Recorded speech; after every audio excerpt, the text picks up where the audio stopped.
এই কেপিআই প্রতিষ্ঠানে যে অপকর্ম হয়, অবৈধ অস্ত্রের ব্যবসা হয়, মাদক ব্যবসা হয়, বিভিন্ন অপকর্ম হয়, সেগুলো বন্ধ করা এবং তার পিছনে যারা রয়েছেন তাদের বিরুদ্ধে ব্যবস্থা নিতে হবে। জয় চৌধুরী ক্যাসিনো ব্যবসার সাথে জড়িত, মানে যে ক্যাসিনো ব্যবসার সাথে জড়িত, এখানে সরকারি দলের নেতার সাথে তার ব্যবসা ছিল, এটা সবাই পরিষ্কারভাবে জানেন। শিবু সানা তিনি বিএনপি জামাত চক্রের গাড়ি পোড়ানো মামলার সাথে ঘটনার সাথে জড়িত আছেন।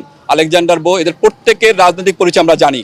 ফলে এরা যে ধরনের অপকর্ম করতে পারেন, এই ধরনের সন্ত্রাসী কর্মকাণ্ড করতে পারেন, এই ধরনের গুন্ডামি করতে পারেন, এটা খুবই স্বাভাবিক। এদের অতীত কর্মকাণ্ডই বলে দেয় যে তারা শিল্পী নন, তাদের বিরুদ্ধে শিল্পী পরিচয়ে তারা তাদের অপকর্মগুলো চালিয়ে যাচ্ছেন। ফলে তাদেরকে এখন আইনের আনতে হবে, শাস্তি দিতে হবে। সৎসাহস থাকলে তারা বলুক। আমরা বলছি, যদি সাংবাদিকরা হামলার সাথে জড়িত থাকে তাহলে সাংবাদিকদের বিরুদ্ধে আমরা ব্যবস্থা নেব।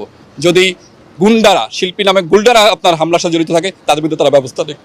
যে কোনো মুভমেন্টের যে কোনো ঘটনা ঘটতে পারে, কিন্তু সেই ঘটনার কিন্তু প্রতিকার রয়েছে। আমরা বলেছি, যদি আমাদের কোনো সহকর্মী